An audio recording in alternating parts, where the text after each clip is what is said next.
Welcome everyone to this video, where we'll be discussing the results of the WWE Raw episode from November 13th.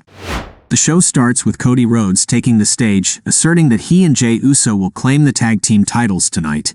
He then touches on Survivor Series, War Games, and introduces his team consisting of Jey Uso, Sami Zayn, and Seth Rollins, who enter the ring. Cody states they are all in the ring for the same reason, which is Judgment Day. He speaks about each of his teammates, but the Judgment Day arrives. Bálor speaks up, calling the four of them clowns who can't even look each other in the eyes. Damian notes that they are a random group while they are a family, mocking Cody by saying he's incapable of being a champion.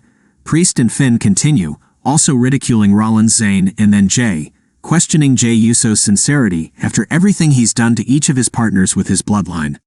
Sami Zayn takes the floor and informs the heels that they'll experience the toughest match of their lives, and their power will crumble with them in the ring.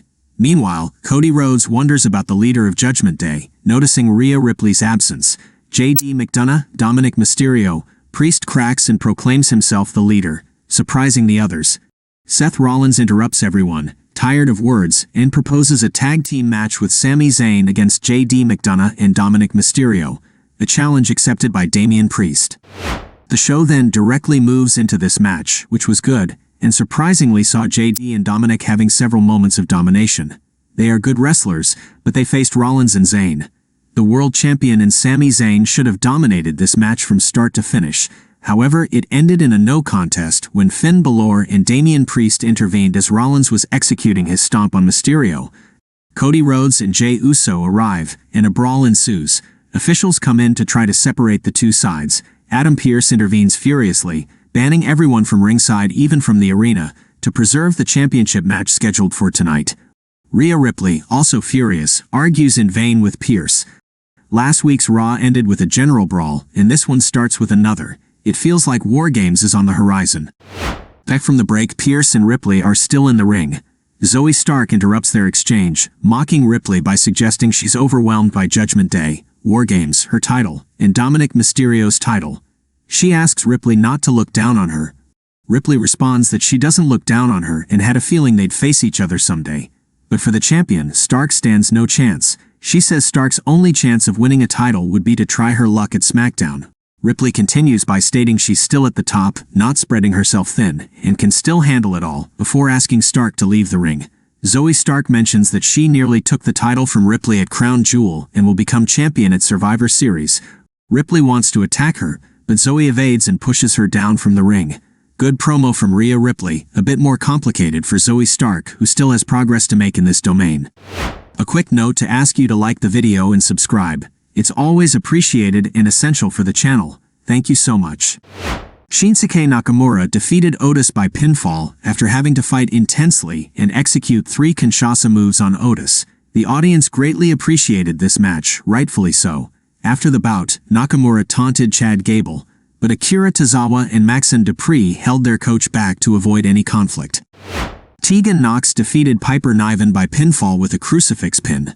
Natalya was at ringside and dealt with Chelsea Green, which distracted Piper Niven. Unlike the previous match, it seemed like the audience wasn't very invested in this one. Natalya tried to encourage support for Tegan, but to no avail. In a superb match, Ludwig Kaiser defeated Tommaso Ciampa by pinfall. During the match, Giovanni Vinci was banned from ringside, but he returned and attacked Gargano, distracting Ciampa and allowing Kaiser to roll him up for the victory. Later, backstage, Gunther congratulated them on the win. Kaiser responded by self-complimenting, unaware that Gunther wasn't referring to him but to Vinci. The Intercontinental Champion told Vinci that it was because of him that Imperium won that night. While Vinci had a broad smile on his face, Gunther stared at Kaiser, almost shocked by what he had just heard. I'm not sure where this storyline is going, but I find it interesting and intriguing. Xia Li defeated Indi Hartwell by referee stoppage after a roundhouse kick from Li knocked Hartwell out. Almost the same scenario as with Candice LeRae.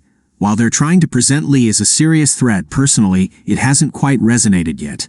At least not for now.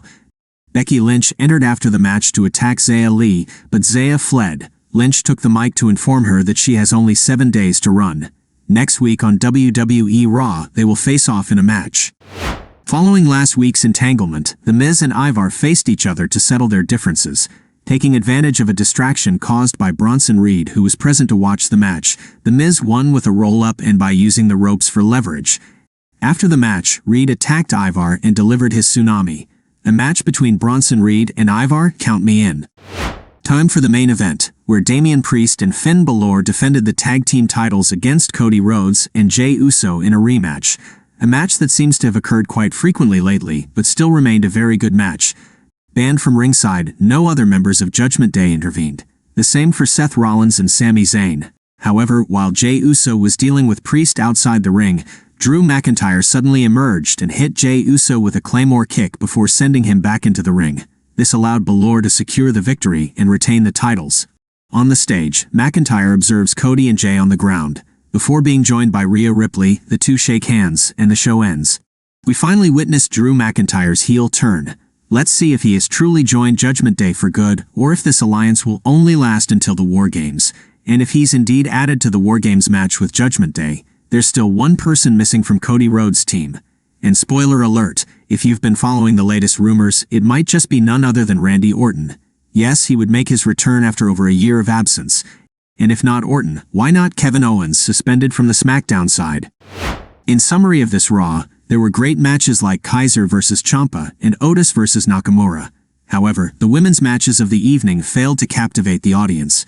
And of course, the main event and Drew McIntyre's heel turn remain standout moments of the evening with his alignment with Judgment Day. And you, what did you think of this episode of Raw? Let me know in comments. Thank you for watching and take care.